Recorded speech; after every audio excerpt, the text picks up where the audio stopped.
So, Jay, I don't want to bring climate change into the discussion of on a planet far away a long time ago, but the mines of Mandalore, we had either an ecological or military disaster to start. And what were your thoughts on this episode? Again, we talked earlier about the quest, and this is the quest. This is the way that Dinjardin is going.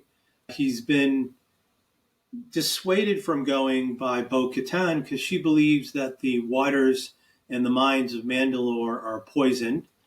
And the Mandalorian does not want to buy into her vision, and he wants to have his vision quest and go on his journey. And first, what he needs to do is he needs to find a robot.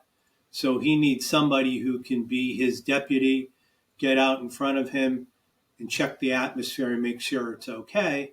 And in order to do that, the first part of the journey is is it Tatooine that he's gone? Or where does he go first? Tatooine. Yeah, so a call back to the first Star Wars, or episode Absolutely. 4 for you new people. That's right. So anytime you go to Tatooine, it's going to be very cool. And it is very cool as the person who runs the repair shop is a fabulous character in this series. And she's been in really all seasons. Her name is, I think, Amy Sederis? Amy Sederis is the actress, but I think her name is Ellie Moto, I think. Yeah.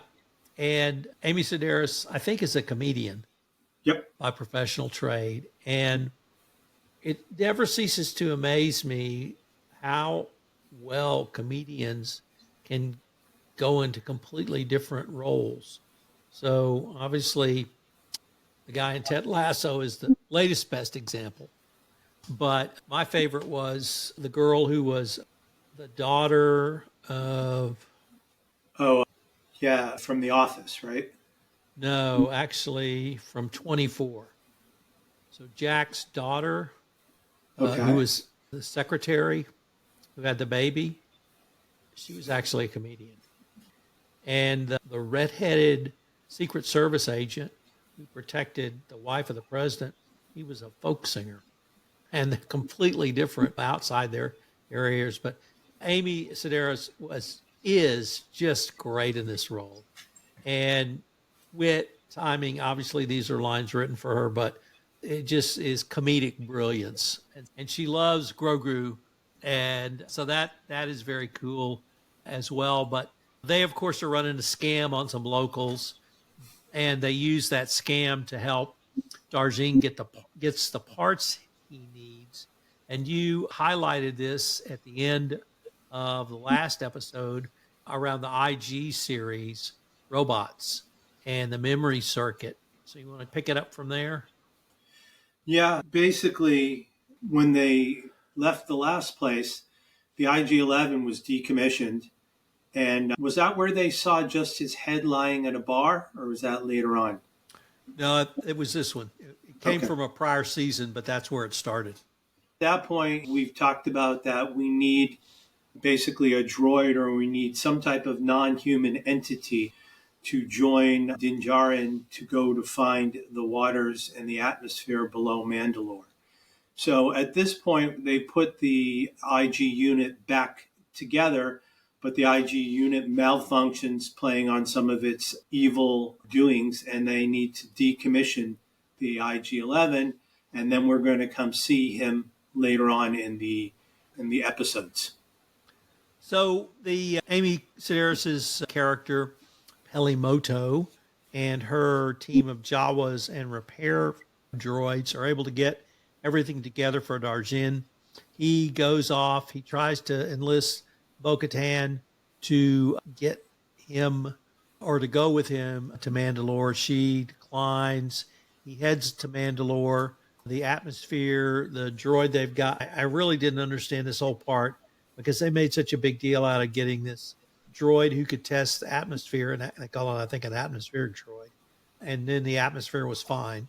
I didn't quite understand that, and that's what made me think maybe this is some reference to an ecological disaster, although it was nuclear fusion that destroyed the planet. He goes down into the city and he is attacked by a very nefarious character, which I think is half robot with some organic material, which may just be an eye. But anyway, it's a big spider, and he's going to roast him or have a little barbecue.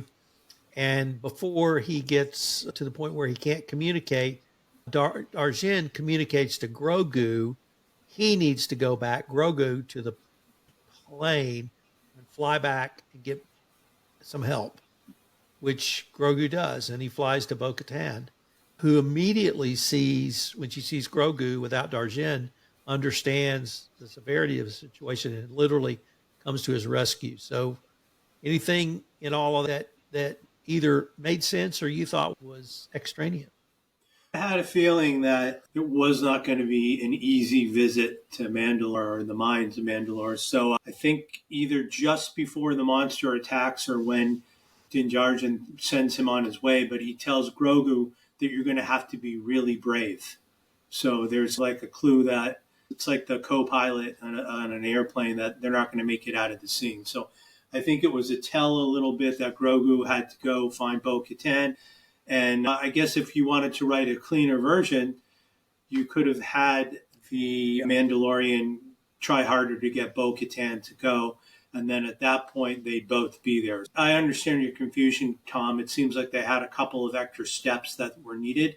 But I think these, as we see Grogu mature in these next 7 episodes, we're going to see that he's not only brave, but he's got the heart of a Mandalorian.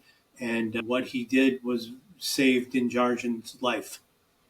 Now, in this episode, we have just a few lines about the Jedi and the Force.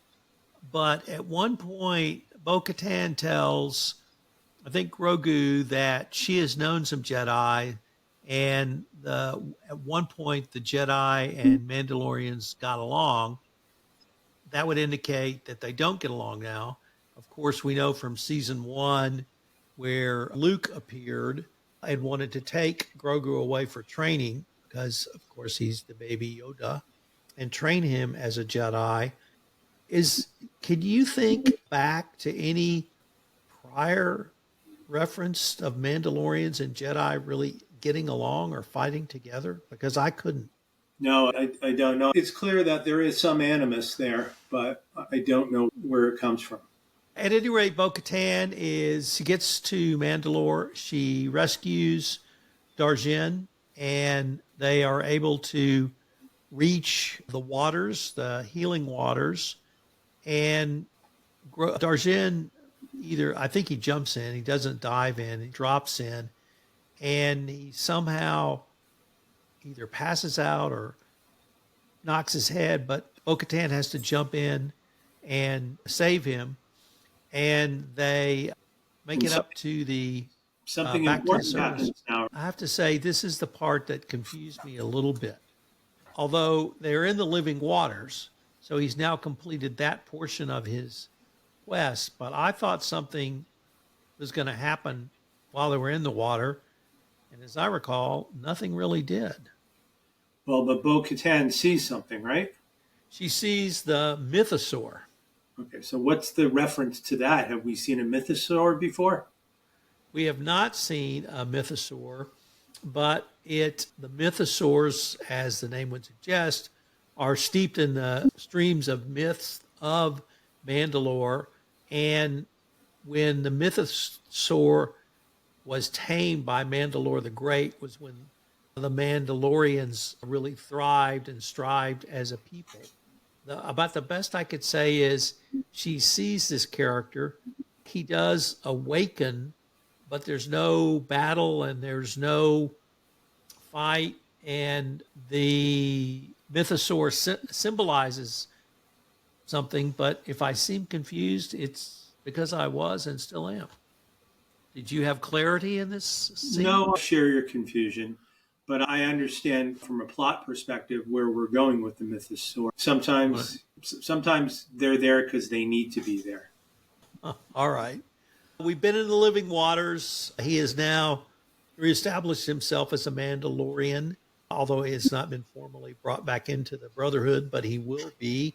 We have the scene where Bo Katan really steps up. This turned out, in my mind, Jay, to be as important for her because of what her, one, the rescue flight, two, recognizing the importance or significance of Grogu, and then three, her experience with the Mythosaur, I think cements her as the leader for Mandalore going forward, although she will have her own set of challenges that she'll have to go and work through.